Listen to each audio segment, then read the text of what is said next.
Hello, everyone. I'm Eric Bolling, along with Andrea Tanteros, Bob Beckel, Dana Perino, and Greg Gutfeld. It's 5 o'clock in New York City, and this is The Five.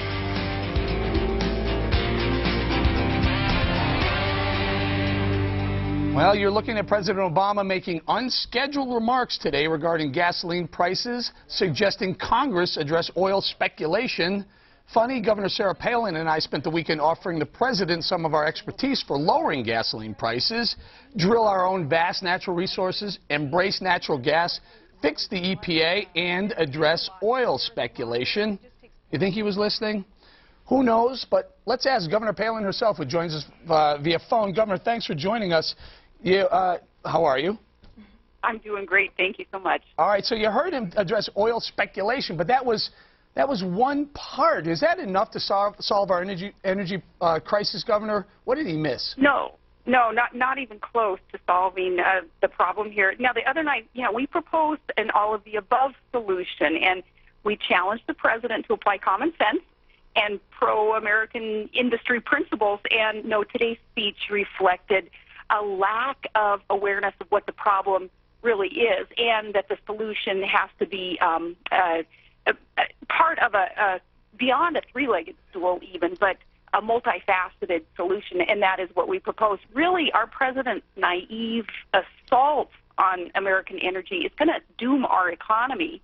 And, Eric, when you had explained in that special pane at the pump your idea on the ratcheting in some of the speculation and what the CFTC needed to do to have some teeth to get a handle on speculation, well, that was, as you point out, just one leg of the stool. And Governor, I noticed President Obama again cited that number he keeps throwing out there, that we use 20% of the world's oil, but we only have 2% of the world's natural resources. And Governor, you and I broke that down in that special. We don't know what we have, do we?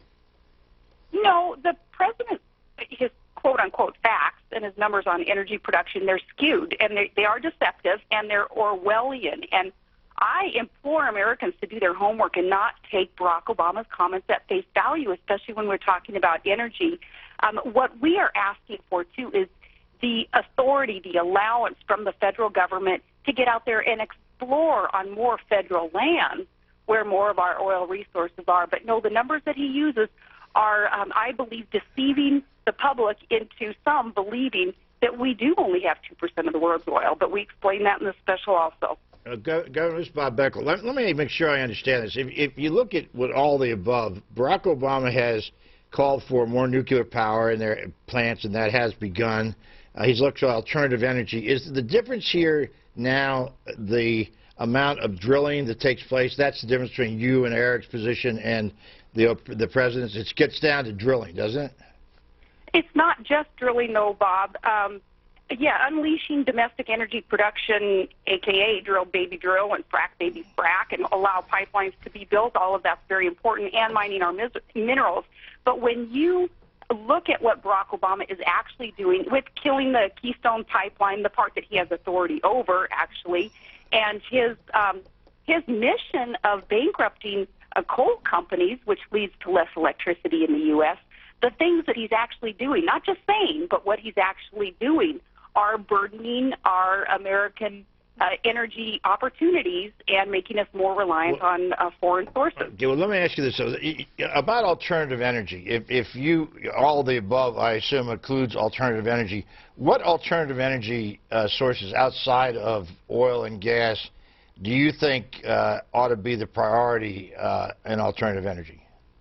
Natural gas is a clean, green source of energy, and natural gas is our future, and we have hundreds of trillions of cubic feet waiting to be tapped with that green source of energy. But we do have hydro, and we have wind. It's going to take quite a while, though, for those alternative sources of energy to become economic, and the bridge fuel that can fill the gap between where we are now and when Obama has his utopian idea of just alternative energies heating up our economy and running our cars and our businesses. Well, that bridge fuel still has to be the conventional sources.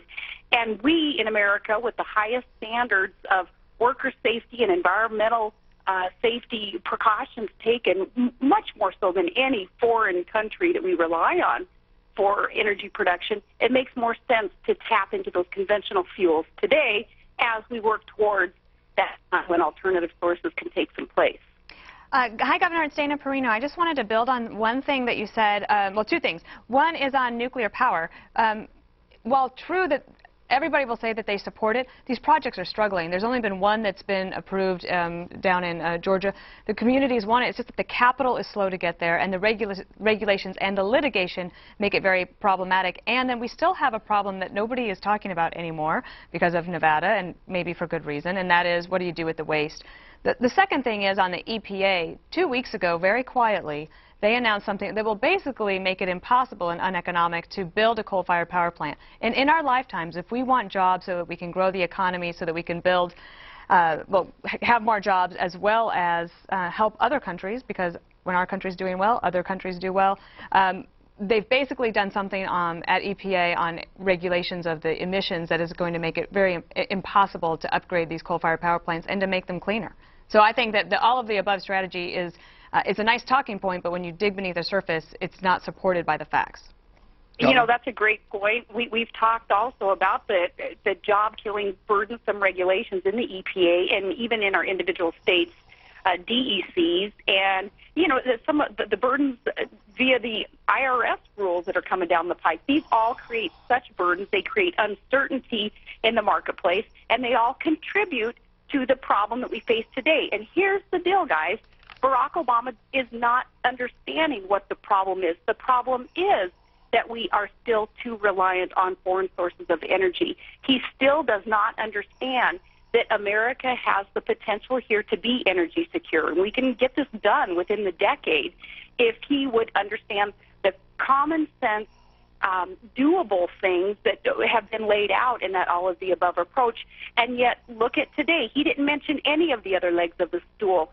He mentioned just the bureaucratic, very, very expensive proposal of his to put some teeth into, I assume he's going to talk about the CFTC, but the bureaucratic way of dealing with energy crisis is what it's going to become. He's still not understanding what the problem is. Hey, Governor, it's Andrea Tantaros. You said that the president doesn't understand. Do you really believe that he's that naive to energy policy, or really is he just a liberal at heart? And he's bound by the environmental lobby, he's bound by other lobbyists. Is it politics, or is he just ignorant on this issue?